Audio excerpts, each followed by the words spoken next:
Estamos de volta, pessoal. Agora com a questão de número 117. Uma questão sobre comissões parlamentares de inquérito. A gente vai ter que escolher a opção correta, ok? Questão A. As comissões parlamentares de inquérito dispõem de todos os poderes de investigação próprios das autoridades judiciais, estando hoje assentado que podem, inclusive, decretar a busca e apreensão de documentos em escritórios e residências particulares. A gente sabe que não, né? Esse poder a CPI não tem.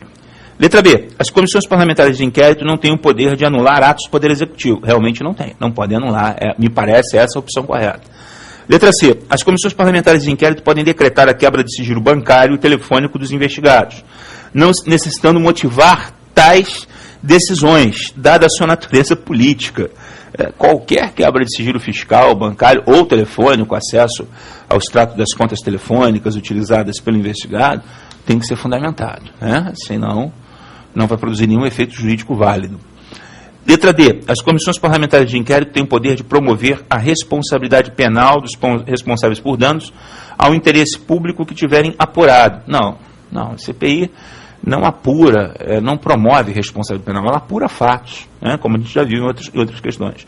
E letra E. As comissões parlamentares de inquérito não têm legitimidade para sindicar fatos relacionados a negócios realizados entre particulares.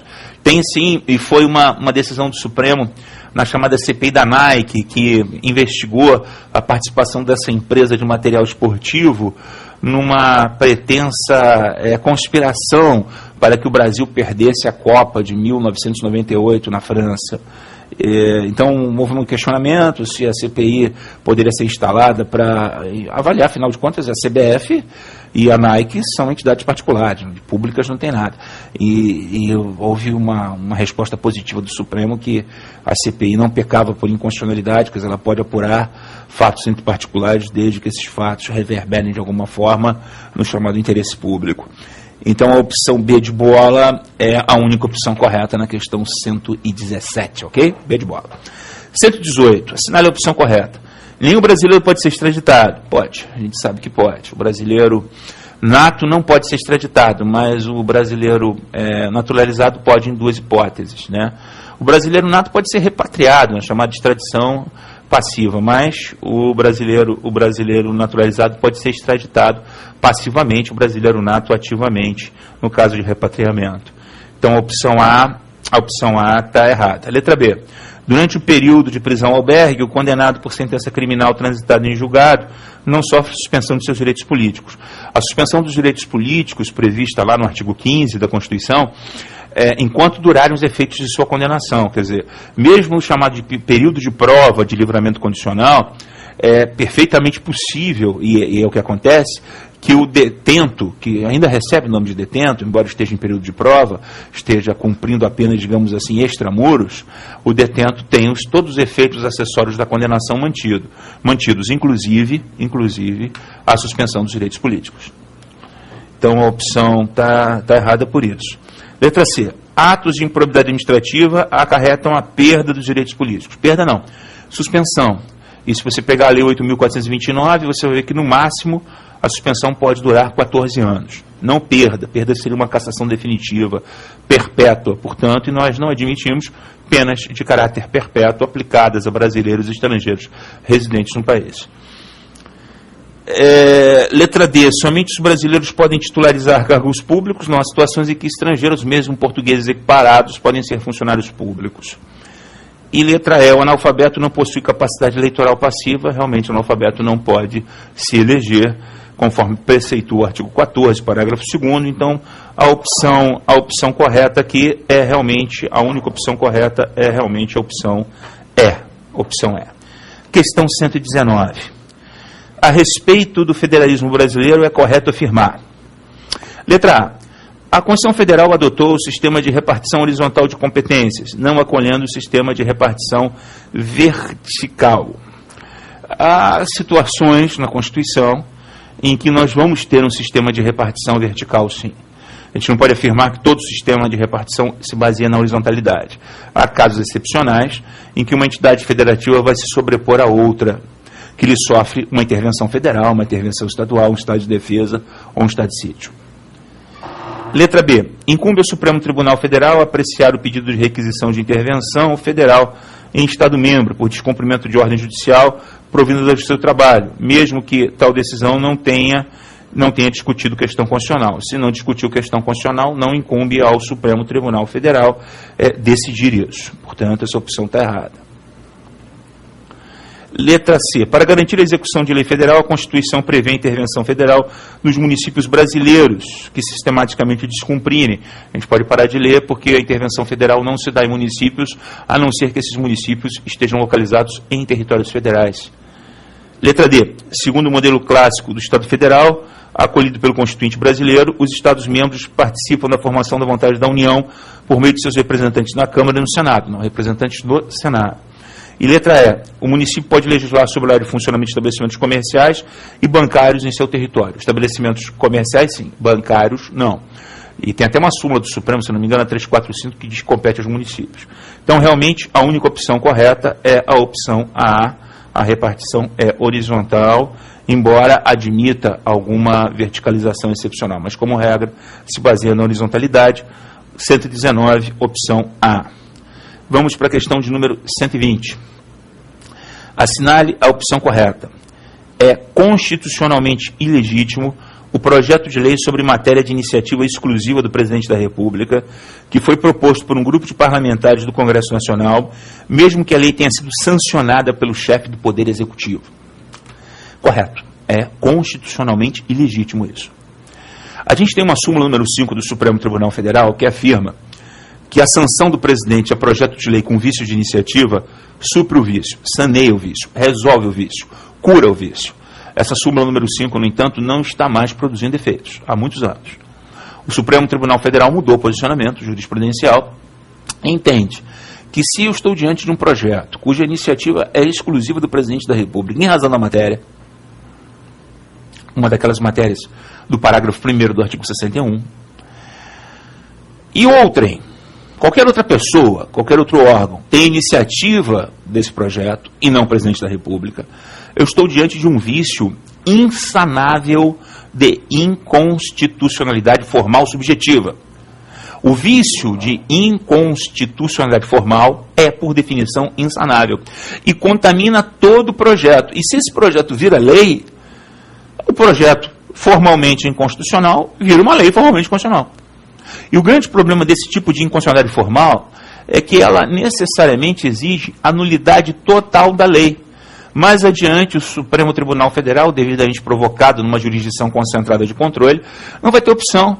Não vai poder declarar inconstitucional a lei parcialmente, com ou sem redução de texto. Não. Vai ter que declarar a lei integralmente inconstitucional, totalmente inconstitucional, com redução total do seu texto. Ainda que o conteúdo da lei, o conteúdo material, seja acordante com o texto constitucional, se a forma não é obedecida, isso leva a uma nulidade total da lei, como diz o nosso ministro Gilmar Ferreira Mendes, ministro lá do Supremo Tribunal Federal. Então, o que a gente tem aqui é uma questão muito importante, muito importante. A gente tem que pensar que se existe um vício de iniciativa e esse projeto de lei se transforma em lei, mesmo que o presidente sancione, transformando o projeto de lei em lei, não, tudo bem, era eu que tinha que ter iniciado, mas foram ali os parlamentares, mas está muito bom, eu vou assinar aqui, está sancionado, ele está convertendo um projeto de lei inconstitucional em lei inconstitucional, o que vai levar a uma declaração de inconstitucionalidade total, com redução total do seu texto. Mais adiante. Portanto, a opção A me parece a opção correta, né? Vamos à opção B. Num projeto de lei, o chefe do executivo que concede gratificação a certa categoria de servidores da administração pública direta, num projeto de lei do chefe do executivo que concede gratificação a certa categoria de servidores da administração pública direta, é legítima a emenda parlamentar que estende a vantagem a outras categorias do serviço público que estejam sob as mesmas condições da beneficiada inicialmente, sob o fundamento da isonomia. Desde que isso não implique em aumento de despesa. Essa questão é bastante controversa. É possível, desde que isso não implique em aumento de despesa. Eu lembro que na época essa questão deu muito pano para mangas, mas mantiveram o gabarito opção A. A gente tem que sempre lembrar do artigo 63, inciso 1. Mas aí a banca alegou o seguinte, não, em momento nenhum a opção B ela diz que o projeto de lei é de iniciativa exclusiva do chefe do Executivo. Se não é de iniciativa exclusiva, pode haver emenda que implica uma despesa e mantiver o gabarito. Mas é bastante capciosa essa opção B, você há de convir comigo. Letra C. Não há impedimento que num projeto de lei fixando novos vencimentos para certa carreira do serviço público, encaminhado pelo Presidente da República ao Congresso Nacional, seja aprovada emenda parlamentar sobre tema diverso, modificando regras sobre promoção de militares. Há impedimento sim, porque isso diz respeito à matéria cuja iniciativa é exclusiva do Presidente da República, está lá no 61, parágrafo 1º, inciso 1. Letra B. A Constituição veda a apresentação de emendas parlamentares a projeto de lei de iniciativa popular. A Constituição veda a apresentação de emendas? Não, claro que não. Os projetos de lei, em verdade, são, em regra, emendáveis, né? Exceção feita lá de lei delegada, todo projeto de lei, inclusive projeto de emenda à Constituição, é emendável. Mesmo quando a iniciativa é privativa do chefe do Executivo, o projeto é emendável, desde que a emenda não implique aumento de despesa, mas é emendável. Então, essa opção está errada. Letra E. As regras básicas do processo legislativo federal referentes à reserva de iniciativa são facultativamente seguidas pelos Estados-membros. Não, são obrigatoriamente seguidas, como a gente já viu, por aplicação daquele princípio de hermenêutico, o princípio da simetria constitucional. Então, a única opção que me parece viável aqui é a opção A, questão 120, opção letra A. Questão 121. O juízo de conveniência e oportunidade da autoridade administrativa, quando atua com poderes discricionários, pode ser substituído pelo do judiciário, quando provocado pelo Ministério Público em ação civil pública. Conveniência, quando atua com poder... Não, em princípio, esse juízo é inerente à função executiva, esse juízo discricionário. E não cabe ao judiciário se miscuir nessa discricionariedade do ato. Ele pode controlar judicialmente o ato, os seus efeitos, os seus princípios, se o ato está realmente alicerçado nos princípios que devem, né, alicerçar os atos administrativos, mas não substituir o juízo de conveniência. Isso só seria possível se o judiciário, se o juiz estivesse agindo administrativamente, ou seja, administrando o próprio cartório, o próprio tribunal, enfim. Fora isso, não. Letra B. Provando a administração pública que praticou o ato lícito, ainda que dele tenha resultado prejuízo para o particular, não é cabível indenização com base na responsabilidade civil do Estado. Olha, a administração pública o tempo todo pratica atos lícitos, e alguns desses atos lícitos causam prejuízos ao particular. E é evidente que a administração pública será responsabilizada nos casos de dolo ou culpa. Vai regredir, inclusive, contra o agente responsável. Então, a administração pública praticou um ato lícito. Ela fez uma pavimentação de uma via pública urbana. Perfeito, é um ato super lícito, é o que se espera da administração. Pavimentou, colocou um asfalto novinho, colocou lá as faixas, pintou as faixas de rolamento, botou olho de gato. Pô, ficou uma beleza a rua. Na primeira chuva que dá, o sujeito está com o carro parado no sinal, o asfalto abre, o carro dele é dragado pelo asfalto.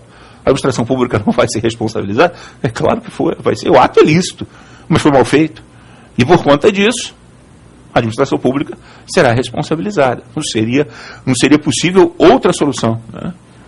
Ah, não, como a rua é nova, então não cabe indenização. Pô, não tem sentido nenhum. Ah, como a obra de encosta é nova, a pedra rolou, mas não cabe indenização. Não, acabamos de fazer a obra, pô. Então, e daí? Isso é argumento? A obra foi mal feita. Letra B, então, está errada. Letra C. A administração pública deve provar o dolo ou a culpa do servidor para dele obter o que pagou ao particular a título de indenização por responsabilidade civil do Estado. Ainda estamos falando do parágrafo 6º do artigo 37. Essa opção está correta. O ônus da prova incumbe à administração pública, provando que houve dolo ou culpa, e sem ela promove ação regressiva, caso contrário, não. Opção D. Caso fortuito a força maior, não descaracterizam a responsabilidade civil do Estado por dano ao particular. Ué, claro que descaracterizam. Como não descaracterizam? Aí a chamada responsabilidade integral, né? A teoria do risco integral, a gente não adota isso. Qualquer coisa vai caber. Não, o sujeito está andando pelo meio do descampado, é fulminado por um raio, como eu já dei o exemplo aqui, você não vai querer indenização do Estado por conta disso, né? E letra E, o Estado não é, em princípio, civilmente responsável pela morte de internos em penitenciária, que hajam sido mortos ali por outros presos. Claro que o Estado responde. O sujeito está sob a responsabilidade do Estado. Então ele foi entregue vivo ao Estado, bem de saúde, ele deve ser retornado à sua família depois de cumprida a pena, vivo e bem de saúde. Pelo menos, se isso não acontecer, caberá a ação de responsabilidade civil aquiliana contra o Estado. Ok? Então, na questão 121, ficamos com a opção C de casa. Ok? Até a próxima.